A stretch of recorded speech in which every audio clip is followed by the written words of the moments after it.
시청자 여러분, 안녕하십니까? 2026년 5월 7일 목요일 글로벌 인사이트 시작합니다. 오늘 전 세계 경제와 안보는 거대한 전환점 위에 서 있습니다. 한국 증시는 역사상 처음으로 코스피 7000선이라는 미지의 영역에 발을 들였고, 중동에서는 트럼프 대통령의 전격적인 선언과 함께 평화 협상의 새로운 국면이 전개되고 있습니다. 기술의 정점과 외교의 줄다리기가 교차하는 오늘, 박 작가님과 함께 8개국의 긴박한 소식들 짚어보겠습니다. 작가님, 어서 오세요. 네, 반갑습니다. 오늘 뉴스를 한 문장으로 정리하자면 기술이 쏘아올린 공을 외교가 이어받는 형국이라고 할 수 있겠네요. 19세기 영국이 증기기관과 해군력으로 세계 질서를 재편했다면 지금은 인공지능이라는 엔진과 거래라는 외교 기술이 그 자리를 대신하고 있습니다. 코스피의 전무후무한 기록과 중동의 일시적인 침묵, 그리고 그 이면에서 요동치는 각국의 전략을 역사적 맥락에서 풀어보겠습니다. 첫 소식은 한국 경제의 역사적인 기록입니다. 코스피 지수가 사상 처음으로 7000선을 돌파해 7300선까지 안착했군요. 정말 놀라운 수치입니다. 오늘 코스피가 무려 6.45% 급등하며 7384포인트를 기록했는데요. 이는 1980년대 중반 3저 호황 당시 한국 경제가 단기간에 비약적으로 도약하던 시기를 연상시킵니다. 그때는 저유가, 저금리, 저달러가 도왔다면 지금은 반도체라는 강력한 엔진이 이끌고 있습니다. 특히 엔비디아를 필두로 한 나스닥의 랠리가 외국인들을 한국의 대형 반도체주로 유인했죠. 올해 1분기 수출액이 2199억 달러로 사상 최대를 찍었는데 반도체 수출이 전년보다 139%나 폭증하며 일본을 제치고 세계 5위에 오를 것이라는 전망까지 나오고 있습니다. 이 정도면 한국 경제의 체질 자체가 인공지능 공급망의 핵심 기지로 완전히 탈바꿈했다고 봐도 무방합니다. 경제는 훈풍인데 외교 안보 상황은 여전히 긴박합니다. 도널드 트럼프 대통령이 우리 선박 피격을 계기로 안보 참여를 강하게 압박하고 있네요. 네, 트럼프 대통령이 프로젝트 프리덤이라는 이름의 호르무즈 해협 작전에 한국의 참여를 공개적으로 요구했습니다. 이는 마치 1991년 걸프전 당시에 다국적군 참여를 요구받았던 상황과 비슷하지만 압박의 강도는 훨씬 높습니다. 이재명 정부는 신중한 검토를 거듭하고 있지만 미국의 요구가 국제안보 참여라는 명분 아래 매우 구체화되고 있어 외교적 시험대에 올랐습니다. 한편 북한은 헌법을 개정해 우리를 적대적 두 국가로 공식화했습니다. 김정은 총비서의 발언이 헌법에 명문화된 것인데 이는 남북 관계가 과거의 특수관계를 완전히 청산하고 냉전 시대의 주권 국가 간 대결 구도로 회귀했음을 선언한 역사적 변곡점입니다. 국내 정치권에서는 정성호 법무부 장관이 소위 조작기소 특검법에 대해 입장을 밝혔습니다. 정성호 장관은 이재명 대통령 관련 사건의 공소 취소를 담은 이 법안에 대해 취지에는 공감하나 국회의 수기가 필요하다며 신중론을 폈습니다. 검찰과 국정원의 권한 남용을 막겠다는 목표는 분명하지만 수사 대상과 권한을 정하는 데 있어 절차적 정당성을 확보하려는 모습이죠. 역사적으로 보면 사법부와 집권 세력 사이의 긴장 관계는 민주주의의 진통이기도 합니다. 한편으론 세종시에서 엿새째 정전이 이어지며 도시형 재난 대응에 대한 비판이 거센데 첨단 기술 국가를 자부하면서도 기초 인프라 관리에 허점을 드러낸 점은 우리가 깊이 반성해야 할 대목입니다. 미국 소식입니다. 트럼프 대통령이 갑자기 자유 프로젝트 작전의 일시 중단을 선언했네요. 이란과의 협상 때문인가요? 트럼프 대통령의 전형적인 밀당 외교술이 돋보이는 대목입니다. 이란과의 갈등 종식 협상에 진전이 있다는 이유로 호르무즈 해협의 해군 임무를 일시 중단한다고 발표했는데요.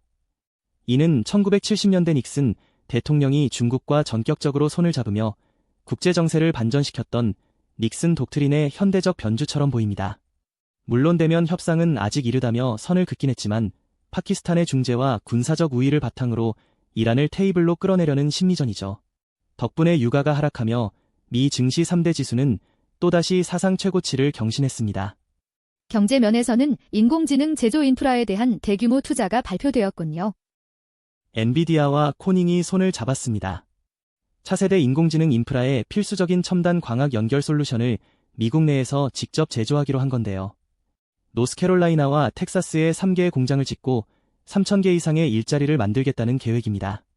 이는 과거 제조업의 상징이었던 러스트벨트를 실리콘벨트로 바꾸려는 트럼프 행정부의 리쇼어링 정책이 결실을 보는 모습입니다. 또한 인공지능 칩 기업인 세레브라스가 266억 달러 가치를 목표로 상장을 추진 중인데, 이는 엔비디아의 독주 체제에 도전하는 2026년 최대의 사건이 될 전망입니다. 사회적으로는 뉴욕타임스가 차별 혐의로 소송을 당했다는 소식이 눈에 띕니다. 네, 고용평등위원회가 뉴욕타임스를 상대로 소송을 냈습니다. 백인 남성 직원의 승진을 인종과 성별을 이유로 거부했다는 역차별 논란인데요. 이는 미국 사회의 다양성 정책이 공정성이라는 가치와 충돌하고 있는 지점을 보여줍니다. 마치 19세기 후반 능력주의와 연고주의가 충돌했던 시기의 혼란을 보는 듯하죠. 또 하나 주목할 점은 사우스 플로리다에 최초의 인도주의 지원 거점이 설립된 것입니다.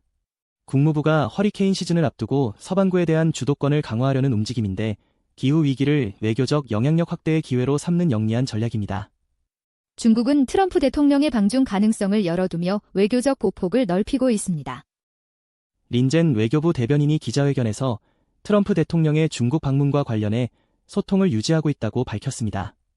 지금 중국은 이란과 방글라데시 외교장관을 베이징으로 불러들여 연쇄회담을 하며 중재자 중국의 이미지를 굳히고 있습니다.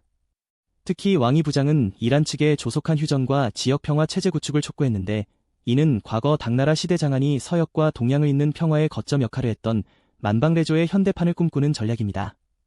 미국과의 대결보다는 대화를 통해 실리를 챙기겠다는 의도가 분명해 보입니다. 경제와 기술 지표에서도 중국 기업들의 약진이 두드러지네요. 글로벌 건설기계 50대 기업 명단에서 중국 기업 13개가 포함됐는데, 국가별 매출액 기준으로 일본을 제치고 세계 2위에 올라섰습니다. 제조업 강국의 면모를 과시한 셈이죠. 기술 분야에선 양자통신에서 대기록이 나왔습니다. 중국 과학기술대학팀이 초전도 시스템을 능가하는 고속 양자키 분배 기록을 세워 미국 국립과학원회보에 게재됐는데요. 이는 인공지능 시대의 보안 패권을 쥐겠다는 강력한 신호입니다. 다만 내부적으로는 유동성 관리에 들어갔습니다. 인민은행이 5천억 위안 규모를 순회수하며 시장의 과열을 막고 금리를 안정시키려는 세밀한 조율에 나섰습니다. 사회 소식으로는 노동절 연휴 이동 인구와 비극적인 사고 소식이 교차하고 있습니다. 5일간의 노동절 연휴 동안 이동 인구가 무려 15억 명을 넘었습니다. 전년보다 증가하며 내수 소비의 저력을 보여줬죠. 특히 간수성에서는 46만 명의 주민을 제해 위험 지역에서 안전한 곳으로 이주시키는 대규모 프로젝트를 목표보다 1년 일찍 완료했습니다. 이는 국가 주도의 강한 추진력을 보여주는 사례지만, 한편으론 후난성 류양의 폭죽 공장 폭발 사고로 26명이 사망하는 등 산업 안전 분야에서는 여전히 압축 성장의 그늘이 짙게 남아있음을 보여줍니다. 일본은 방위 정책에서 아주 파격적인 행보를 보이고 있습니다.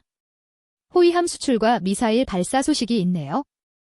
고이즈미 신지로 국방장관이 필리핀에 중고 호위함을 수출하기 위한 실무 협의체를 만들기로 합의했습니다. 이는 일본이 방위장비 이전 3원칙을 개정한 이후 군사적 지원을 외교의 핵심 도구로 쓰기 시작했다는 증거입니다. 더 놀라운 건 미 필리핀 연합훈련 중에 일본의 88식 지대함 미사일이 발사됐다는 점입니다.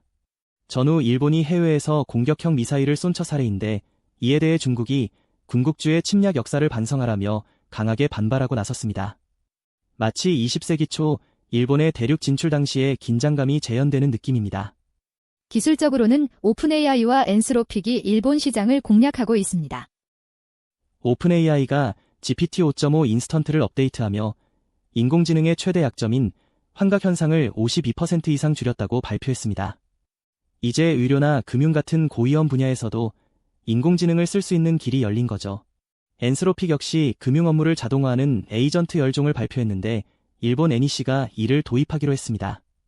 일본의 메가뱅크들과 보험사들이 인공지능 에이전트를 대거 도입하게 되면, 이는 단순한 기술 도입을 넘어 사무직 노동의 구조 자체를 바꾸는 제4차 산업혁명의 실질적인 시작이 될 것입니다.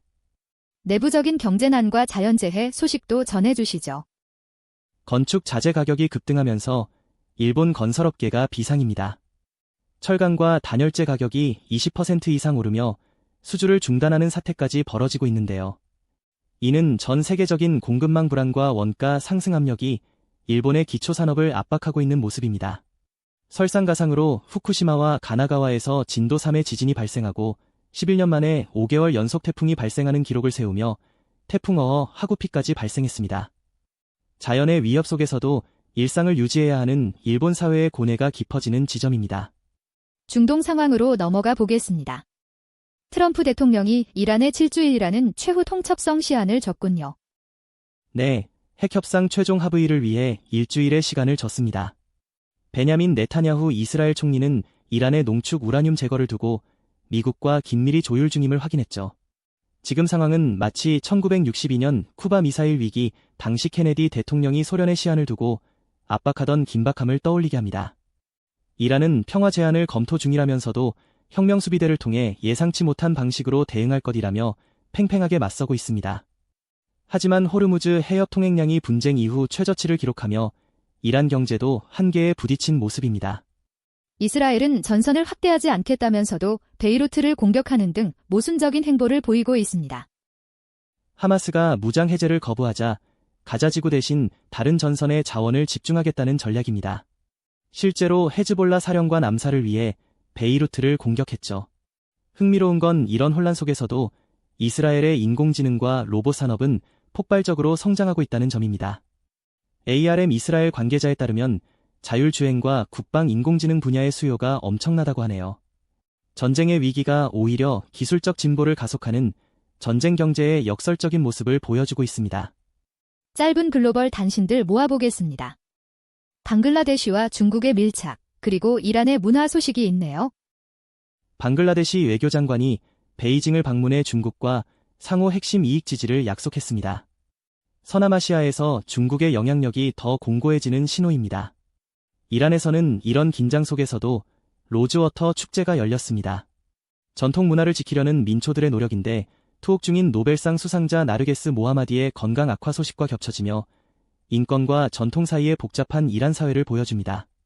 벨기에에서는 유대인 할례의식을 집전한 사람들을 기소해 이스라엘과 종교 자유를 둘러싼 외교 마찰이 빚어지는 등 전 세계가 가치관의 충돌로 몸살을 앓고 있습니다.